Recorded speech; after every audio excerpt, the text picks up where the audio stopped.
आज का टॉपिक तो खैर जो है ज़ोफ़े कल्ब बहुत ही वसी टॉपिक है।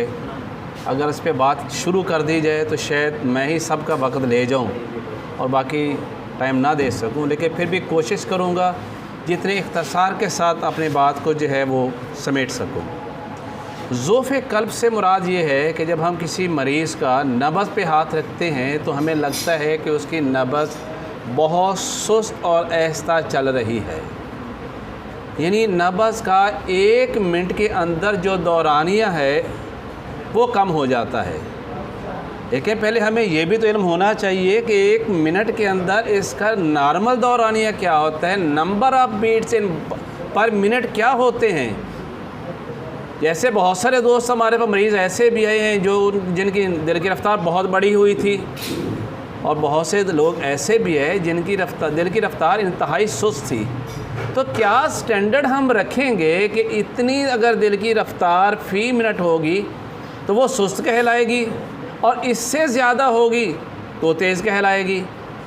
तो जैसे हमें पता है कि नॉर्मल जो एक इंसान की जो सेहतमंद इंसान है, बच्चे की मैं बात नहीं कर रहा, एक बालिग बंदे की बात कर रहा हूँ, औरत की नहीं कर रहा, मैं मर्द की बात कर रहा हूँ। औरत की रफ़्तार मर्द की नॉर्मल जो है दिल की रफ़्तार उससे 10 पॉइंट ज़्यादा होती है, ज़हन में रखिएगा।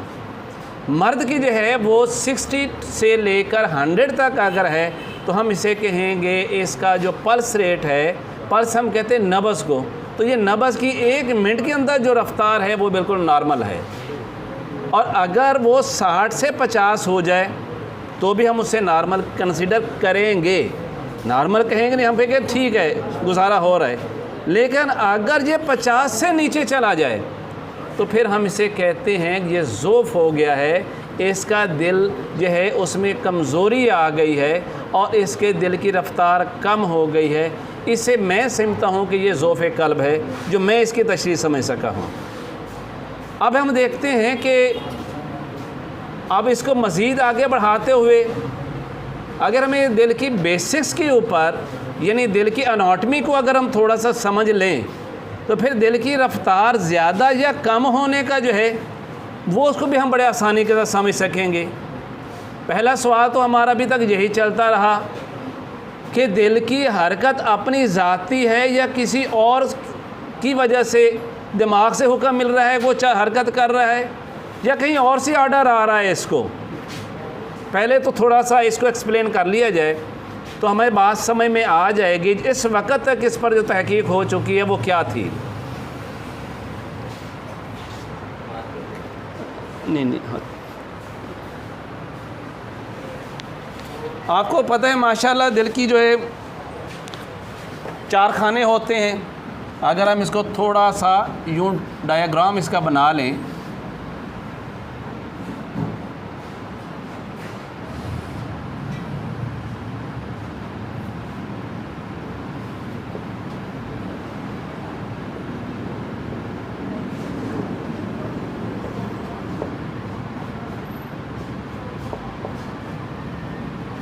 ये बुनियादी तौर पर 4 खाने हैं जिसको हम कहते हैं, ये दायां उज़्न कहते हैं, इसे बायां उज़्न कहते हैं, इसे दायां बतन कहते हैं और इसे बायां बतन कहते हैं। लेकिन इसके अंदर यहाँ पर जो हमारी आती है एक वरीद आती है जिसे हम वरीद आज़म बालाई कहते हैं। जिस वक्त वो हमारे दिल के दाएं उज़्न के अंदर दाखिल होती है तो इसके नीचे एक फ़ाइबर्स का एक गुच्छा सा होते हैं जिसे हम बंडल कहते हैं, बंडल ऑफ फाइबर्स कहते हैं, रेशों का गुच्छा। और उसके साथ ही एक पेस मेकर होता है जिसे हम कहते हैं SA node, sinus arterial node, इसका बुनियादी है। जब यहाँ पर खून आएगा इसके अंदर फौरी तौर पर इसके अंदर एक बिजली की लहर पैदा होती है, इलेक्ट्रिसिटी पैदा होती है, जो कि बहुत कम वक्त के अंदर ये दोनों उज़नैन के अंदर फैल जाती है। वहाँ से ये आएगी हमारी यहाँ पर एवी नोड्स के अंदर, यहाँ से एक आके नीचे आते दिल की अगर किसी को साख जाए तो यहाँ पर कैसे बंडल ऑफ हिस कहते हैं। उसके साथ ये नीचे जो जाती है ये दिल के जो उज़नैन जो है बतनैन है उसके अंदर चली जाती है, और जो रेशे इसके अंदर रहते हैं उसे हम कहते हैं परकंजी फाइबर्स। अब ये है कि जब ये सिकुड़ता है तो 1 मिनट के अंदर दिल जो है वो 60 से 100 दफ़ा जैसे मैंने कहा है उस पोजीशन में ये सिकुड़ेगा। सबसे पहले यहाँ पर आएगा, वो करंट ये पैदा करेगा, ये करंट आपके दूसरे उज़्व में जाएगा, साथ ही एक कुछ चंद सेकंड्स के अंदर 4 सेकंड का टाइम देगा, ये आपके एवी नोड्स में आएगा, जिसे हम कहते हैं आर्टरियम वेंट्रिकल जो है वो नोड्स है वो आएगा, वहाँ से बंडल ऑफ फिश में आएगा और फिर उसके बाद ये दिल के बतनैन में आएगा, फिर ये सुकड़े और किस रास्ते से आएगा, परकंजी फाइबर्स के रास्ते आएगा, फिर ये जाके सुकड़ेंगे। ये इसका थोड़ा सा मैकेनिज़्म है जिसको मैंने आपको समझाने की कोशिश की कि दिल के अंदर जो सुकड़ना और फैलना है वो उसकी ज़ात में है, वो ख़ुद उसके अंदर पेस मेकर लगा हुआ है। कहाँ पर है? जिस वक्त शरान वरीद आज़म बालाई जिस जगह से, जब वरीद आज़म ज़ेरी जिस जगह से दिल के अंदर इंटर होती है उसके बिल्कुल एक कॉर्नर के बाद जैसे हम बताया यहाँ पर ऐसे नोड होता है, यहीं से ये इलेक्ट्रिकल इम्पल्सेस पैदा होती हैं और जनरेट होती हैं, ओरिजिनेट होती हैं और यही दिल के अंदर इनकाबाजी और इनबसाती हरकत पैदा करती हैं। और इनकी नॉर्मल क्या होती है? जैसे मैंने बताया कि जिस वक्त ये 60 से लेकर 100 तक हो तो नॉर्मल होती हैं, 100 से ज़्यादा हो जाएं तो दिल की हरकत का तेज़ होना होता है। दिल की हरकत का तेज़ होने से मुराद मेरी क्या है? दिल के सिकुड़ने और फैलने के दरमियान जो वक्फ़ा है, अगर वो कम हो जाए तो फिर क्या होगा कि 1 मिनट के अंदर दिल की रफ़्तार 100 से बढ़ जाएगी, और अगर वो वक्फ़ा जो है वो बढ़ जाए तो दिल की रफ़्तार क्या होगी? 1 मिनट के अंदर कम हो जाएगी। तो फिर इनके दरमियान जो वक्फ़ा है जिससे हम, वो क्या है? क्योंकि हमारे पास एक तो नब्ज़ है और दूसरा हमारे पास ECG भी आती है, आजकल वो आ रही है हमारे पास, हम उसको देखते हैं। तो उसके अंदर 2 चीज़ें होती हैं, यानी RR, यानी ये, फिर यहाँ पर ये आएगा ऐसे, फिर यहाँ पर आता है, फिर ये गया, ये एक R ये है और एक R ये है। इनके दरमियान आप देखें जो ग्राफ होता है हमारे पास जो बना हुआ है वहाँ पर, जिसके ऊपर ये बनी जो आपके पास स्ट्रिप आती है वो ग्राफ है, और ये RR के दरमियान जो है जो 5 डब्बे होते हैं या 5 खाने होते हैं। इन 5 को जब हम तकसीम करते हैं 360 के ऊपर तो हमारे पास जो चीज़ मिलती है वो 72 बनती है पल्स या बीट पर मिनट। और अगर ये वक्फ़ा बढ़ जाए और ये वक्फ़ा चला जाए, अगर ये है वो तकरीबन 5 डब्बे के बजाय मैं कहता हूँ ये 8 पे चला गया, तो अब 360 को अगर आपने 8 पे किया है तो ये 45 पे आ जाता है। यानी जो ये 2R यानी इस R और इस R के दरमियान वक्फ़ा बढ़ता चला गया, नंबर ऑफ़ बीट्स कम होती गई। मतलब ये है कि जब नब्ज़ पे हमने हाथ रखा, नब्ज़ में एक स्ट्रोक हमारे पास आया और दूसरा स्ट्रोक आने के दरमियान जो टाइम लगा, इसको हम इस वक्फ़े से कह रहे हैं कि ये ECG के अंदर के अगर आप उसे देखना चाहें कि वो डब्बे हैं, क्या 5 के बाद R बन रहा है, 6 के बाद बन रहा है, 7 के बाद बन रहा है, 8 के बाद बन रहा है, 10 के बाद बन रहा है, कितने देर के बाद बन रहा है, तो उसको भी देख के आप एग्जैक्ट बता सकते हैं कि इस वक्त मरीज़ की दिल की रफ़्तार क्या है। अगर तो वो मेरे भी 50 तक रहे तो टॉलरेबल होती है, 50 से अगर कम हो जाए तो उसको हम कहते हैं दिल में की रफ़्तार सुस्त हो गई है, ज़ोफ़े कल्ब हो गया है, और हम इसे मॉडर्न लैंग्वेज में ब्रेडिकार्डिया कहते हैं। ये इसके लिए मखसूस लफ्ज़ होता है। जिस तरह के टैकीकार्डिया जिसे हम इख्तिलाज कल्ब कह रहे हैं, वो है कि जब इस RR के दरमियान डब्बे कम होते चले गए, वक्फ़ा कम होता चला गया, तो दिल की रफ़्तार तेज़ होती चली गई और 1 मिनट में 120-130 तक भी चली गई। ख़वातीन के अंदर मैंने बताया कि मर्दों की निस्बत 10 से ज़्यादा होती है कि उनका दिल स्पीड से धड़कता है मर्द की निस्बत, इसलिए अगर 72 की जब 82 भी उनकी हो जाए तो हम कहते हैं वो भी नॉर्मल है। लेकिन बच्चों में ये 120 और भी हो तो ये नॉर्मल होती है। अब हम देखते हैं कि ज़ोफ़े कल्ब जो है इसके 2 अक़साम होते हैं। एक वो किस्म होती है जिसमें दिल होता तो ज़ोफ़ की हालत में है लेकिन वो बीमारी नहीं होती, और एक उसकी वो किस्म है जिससे हम कहते हैं कि नहीं ज़ोफ़ होगा तो बीमारी की वजह से ही होगा। जो उसमें बीमारी नहीं होती उससे हम कहते हैं फिजियोलॉजिकल जो ब्रेडिकार्डिया। कौन सा है? जब इंसान सोता है तो उसके दिल के बहुत सारे फंक्शन जो होते हैं वो स्लो डाउन हो जाते हैं।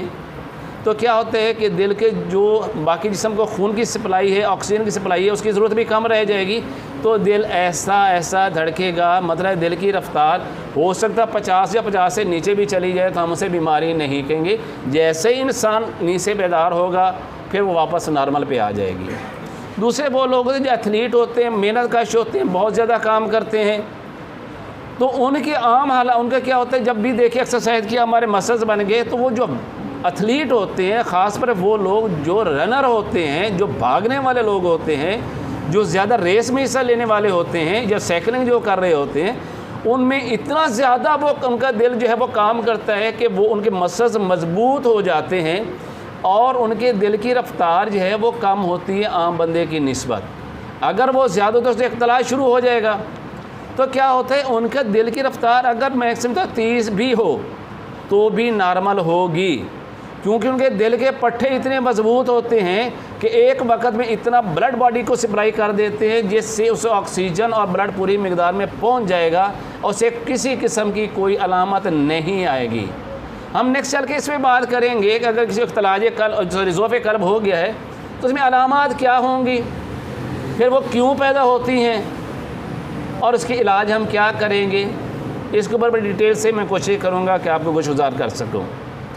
अब हम देखते हैं कि इसकी वजह क्या होती है कि ज़ोफ़े क़ल्ब होता क्यों है। पहली तो इसकी बात यह है कि जब किसी मरीज़ का ब्लड प्रेशर लो हो जाता है उस वजह से भी मरीज़ की दिल की रफ्तार कम हो जाती है। दूसरा, किसी मरीज़ को थायराइड का प्रॉब्लम हो जाए, जिसे हम गैटर कहते हैं, गुद्दा ये कहते हैं, दर्जा बढ़ गया हो, तो उस किसी मरीज़ को अगर ऐसा हो तो उसमें भी दिल की रफ्तार सुस्त हो जाया करती है। तीसरा ये होता है कि अगर किसी मरीज़ को हार्ट अटैक हो जाता है, हार्ट अटैक से क्या मुराद होता है कि जो दिल को नालियाँ खून सप्लाई कर रही हैं उनमें किसी के अंदर सुद्दा वाक़या हो गया और उसने खून की सप्लाई बंद कर दी, किसको, उससे जिस उज़रे को हिस्से को आगे कर रही थी, तो क्या होगा कि फिर दिल कमज़ोर हो जाएगा, ज़हर को ख़िज़ा नहीं मिल पा रही दिल के अपने पट्टों को, तो उससे भी दिल की रफ्तार कमज़ोर हो जाएगी। जैसे हार्ट अटैक के बाद दिल की रफ्तार कमज़ोर हो जाती है, और इसी को हमारे दोस्त हकीम मोहम्मद अली साहब कह रहे थे कि इजेक्शन फ्रैक्शन उसकी कम हो गई। ऐसे मरीज़ का जिस वक्त हम करवाते हैं इकोकार्डियोग्राफी करवाते हैं तो उसके अंदर EF लिखा होता है, नॉर्मल जो होता है वो 70 तक होता है, लेकिन इस मरीज़ का 40 50 यानी यहाँ तक आ जाता है। लेकिन अगर किसी का 30 या लेस हो जाए तो फिर मरीज़ चल नहीं सकता, उसको बहुत ज़्यादा प्रॉब्लम्स आती हैं। क्या प्रॉब्लम्स आती हैं फिर हम आगे बात करेंगे। अगर खुदा न खासा वो मायोकार्डियल इन्फेक्शन या वो दिल का अटैक किस हिस्से में आया, इस हिस्से को आ गया उज़ले के अंदर जहाँ पे पेस मेकर लगा हुआ है, बना हुआ है, अगर उस उज़ले के अंदर आ जाता है तो फिर क्या होता है जी, परमानेंट डैमेज हो जाएगा। इसी ने तो इलेक्ट्रिक पल्सेस पैदा करनी थी ना, पल्सेस नहीं पैदा कर रहा, तो फिर इसका इलाज शायद मैं समझता हूँ कि इसके इलाज से पेस मेकर ही लगाना पड़ेगा, अद्वियात से मुमकिन नहीं होगा। अगर हम ये कहते हैं इसके जो उज़लात हैं कौन से, कार्डियक मसल, 3 तरह के उज़लात होते हैं दिल के अंदर, वॉलेंट्री, इनवॉलेंट्री और कार्डियक मसल्स। अगर दिल के उज़लात में सोजिश वाक़या हो जाए तो नतीजा क्या होगा कि दिल की रफ्तार सुस्त हो जाएगी, जिसे हम कहते हैं कि मायोकार्डाइटिस, यानी दिल के उज़लात का वरम अगर वो हो जाए तो उससे भी ये प्रॉब्लम्स पैदा हो जाती हैं। इसी तरह अगर किसी को अब जो है टेम्परेचर लो रहना शुरू हो जाए, नॉर्मल तो 98.4, और अगर वो कम रहना शुरू हो जाए, 96 पे आ जाए, 97 पे आ जाए, तो ऐसे मरीज़ को अभी ज़ोफ़े क़ल्ब की शिकायत हो जाती है। अगर किसी मरीज़ को ब्लड प्रेशर हाई हुआ और दिमाग के अंदर जो है वो प्रॉब्लम्स आ गई और वहाँ पर कोई सुद्दा आके रुका और वहाँ पर भी ब्रेन, जिसे हम कहते हैं ब्रेन स्ट्रोक हो गया, तो क्या होगा कि उस वक़्त वहाँ पर ब्रेन के अपने जो नर्व्स होती हैं वो भी डैमेज हो जाएंगी, जिसके नतीजे पे क्या होगा कि ज़ोफ़े क़ल्ब वाक़या हो जाएगा, दिल की रफ्तार फिर कम हो जाएगी। अब हम आते हैं अब नज़र मुफ़रद आज़ा की तरह, तो भाई यहाँ पर भी तो हमने भी नब्ज़ भी देखी, नज़र को भी असाबी उज़राती गुदी कहा है, तो फिर ये नज़र मुफ़रद आज़ा से हम कैसे तशख़ीस करेंगे कि ज़ोफ़े क़ल्ब है। तो दोस्तों, खून के अंदर जब हम चेक करवाते हैं ऐसे मरीज़ को जिसमें ज़ोफ़े क़ल्ब है, तो आप उसके इलेक्ट्रोलाइट्स को चेक करवा लिया करें। सोडियम है, पोटाशियम है और कैल्शियम है, 3 ऐसे इलेक्ट्रोलाइट्स हैं जो आपके खून में मौजूद होते हैं, आप उनको चेक करवाएं उनका लेवल क्या जा रहा है। हमारे ज़हन में यही बात बैठी है कि असाबी तहरीक के अंदर ज़ोफ़े क़ल्ब होता है, वरना मैंने आपको काफ़ी सारी डिटेल बता दी है जिससे ना आपको साफ़ क्लियर हो रहा होगा। खाली असाबी में नहीं होता, इसकी और भी वजूहात होती हैं। मज़ीद इसके ऊपर थोड़ी सी बात करते हैं। जिस वक्त पोटाशियम लेवल कम हो जाता है, असाबी तहरीक में होता है, उस वक्त दिल फूल जाया करता है और उस वक्त भी ज़ोफ़े क़ल्ब हो जाएगा। जिस वक्त कैल्शियम जो है वो बढ़ जाए, तो उस वक्त जिस वक्त मैंने कहा कि पोटाशियम जो है, हमारे यहाँ पोटाशियम बढ़ा तो दिल फूल गया,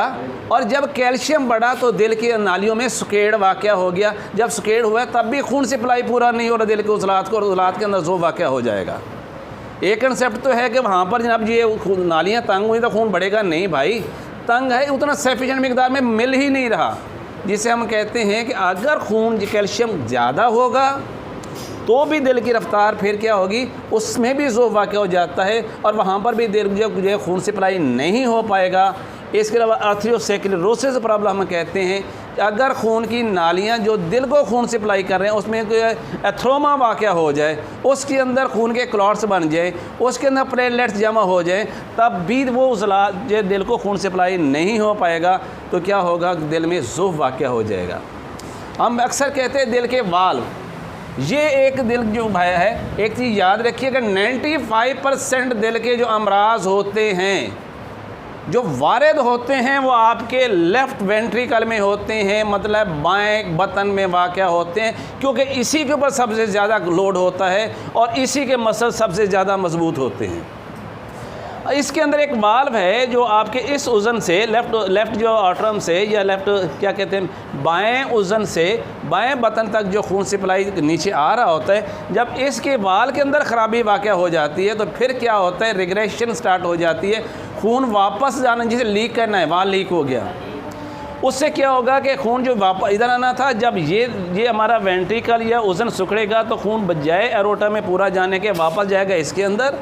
और यहाँ से जाएगा पीछे फेफड़ों के अंदर, और फेफड़ों में एक बीमारी पैदा हो जाएगी जिसे हम कहते हैं पल्मोनरी हाइपरटेंशन। जब दिल का वाल ख़राब होता है तो उस वक्त फेफड़ों में पानी आ जाया करता है, और उसकी अलामत क्या होती है कि मरीज़ जब लेटता है तो कहता है मैं मर गया, मैं सांस रुक गया, वो बड़बड़ा उठ बैठता है, कहता है मैं बस मेरी सांस नहीं आ रहा, जैसे मुझे पानी में डूबा हुआ है। क्यों होता है कि उस वक्त वो दिल की तकलीफ़ होती है, जो उठ के बैठता है वो उसके सांस ठीक हो जाएगा, वो इस वाल्व की ख़राबी होगी। तब भी क्या होगा कि जब ये खून वापस चला गया, पूरा खून एरोटा से, शरान आज़म से दिल के उज़लात को ना मिला, तो दिल के उज़लात क्या हो जाएंगे, कमज़ोर हो जाएंगे, और फिर दिल की जो बीट्स हैं वो कम होना शुरू हो जाएंगे। फिर ये भी तो हो सकता है ना कि ये जो शरान आज़म है, यहाँ पर तो एक वाल्व लगा होता है जिससे हम कहते हैं एरोटिक वाल्व,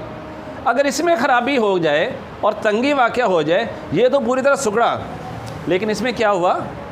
खून सप्लाई नहीं हुआ। जब इसमें खून सप्लाई नहीं हुआ तो क्या हुआ कि उस वक़्त भी दिल के उज़लात कमज़ोर हो गए, तब भी जो है दिल को खून सप्लाई नहीं हुआ। दिल वाल सुकड़ते क्यों हैं, आप इसको अच्छी तरह समझते हैं कि ये कौन सी तहरीक के अंदर आके सुकड़ते हैं। सोजिश की वजह से भी हो सकते हैं, और इसके अलावा सुकेड़ की वजह से भी हो सकते हैं। फिर अगर किसी का दिल बढ़ गया हो, बढ़ता कौन सी साइड है, ख़ास तौर पर लेफ़्ट वेंट्रिकल हमेशा बढ़ेगा। जब ये बढ़ेगा तो उस वक़्त भी क्या होगा कि दिल को पूरी तौर पे खून सप्लाई नहीं करेगा, यानी left hyper atrophy of the left ventricle, उसके अंदर भी ज़ोफ़े क़ल्ब वाक़या हो जाएगा। ये है इसकी वो पूरी पैथोलॉजी, जिसे हमें कहा गया था कि फिजियोलॉजी और इसके पैथोलॉजिकल जो है उसके बारे में बताया जाए कि दिल में ज़ोफ़ क्यों वाक़या होता है, ये इसकी वजूहात थी। अब अलामात हम देखते हैं कि अलामतें क्या पैदा होंगी। जिसमें ज़ोफ़े क़ल्ब होता है उसे गशी वाक़या हो जाती है। क्यों वाक़या होगी भाई, जब दिल ने खूनी दिमाग को पूरा नहीं सप्लाई किया, दिमाग में ऑक्सीजन पूरी नहीं मिलेगी, तो क्या करेगा, वो गशी में आना शुरू हो जाएगा, बेहोशी में चला जाएगा। अब उसके अलावा क्या होगा, मरीज़ को चक्कर आने शुरू हो जाएंगे। तीसरा क्या होगा, मरीज़ की कंसंट्रेशन लूज़ हो जाएगी, वो किसी एक बात पे पूरी तवज्जो मरकूज़ रखना चाहता है, कन्फ्यूज़ होना शुरू हो जाएगा, कभी नहीं, मतली होना शुरू हो जाएगी इस मरीज़ को। इस मरीज़ के जब ऑक्सीजन पूरी नहीं पहुंची, कम दिल कम हरकत कर रहा है ना, तो पूरा नहीं पहुंचा तो क्या होगा, उसकी क्या होगा, सांस में तंगी आना शुरू हो जाएगी। कोई मरीज़ आपके पास इस हालत में सांस तंग हो रहा है, ठंडे पसीने आते जा रहे हैं, उसके दिल की जो है धड़कन बहुत सुस्त आती हो रही है, उसके कन्फ्यूज़न हो रही है, ये सारी अलामात अगर लेके मरीज़ आपके पास आए तो समझ जाइए कि मरीज़ ज़ोफ़े क़ल्ब का मरीज़ है। अब किस वजह से है, अब मुआलजात की तरफ आता हूँ, तो ये ना देखिए नब्ज़ पे हाथ रखा का या साबित तरीका धड़ल्ले से जनाब जी हमने 3 शदीद दे दी कि लो जी मरीज़ अब ठीक हो जाएगा, ऐसा नहीं होता। अगर मरीज़ का टेम्परेचर ही लो है और उस वजह से मरीज़ को ज़ोफ़े क़ल्ब हो गया है, तो हमें पता होना चाहिए कि जब टाइफाइड बहुत पुराना हो जाता है, टेम्परेचर लो हो जाता है, तो हमने इलाज क्या करना है, उसके टाइफाइड बुखार का करना है, ना कि ज़ोफ़े क़ल्ब का करना है। और अगर वहाँ पर आर्टियोसेक्लेरोसिस हो गया, जिसे मैंने कहा था कि यानी दिल की नालियों के अंदर सुद्दे पैदा होने से हो गया है, तो फिर भाई उस सुद्दे को तहलील करने की दवा देनी है आपने, ना कि ज़ोफ़े क़ल्ब की दवाई देनी है, मरीज़ और बीमार कर बैठेंगे। हाँ, अगर उसका खुदा ना खासा पोटाशियम बढ़ा हुआ है तो फिर ये वाकई असाबी तहरीक है, आपने करवा लिया था टेस्ट, आपको पता चल जाएगा ये असाबी तहरीक, और यहाँ पर मैं 3 नंबर की दवाई दे के मरीज़ को ठीक कर लेना है। ममा अलैना इल्लल बलागुल मुबीन।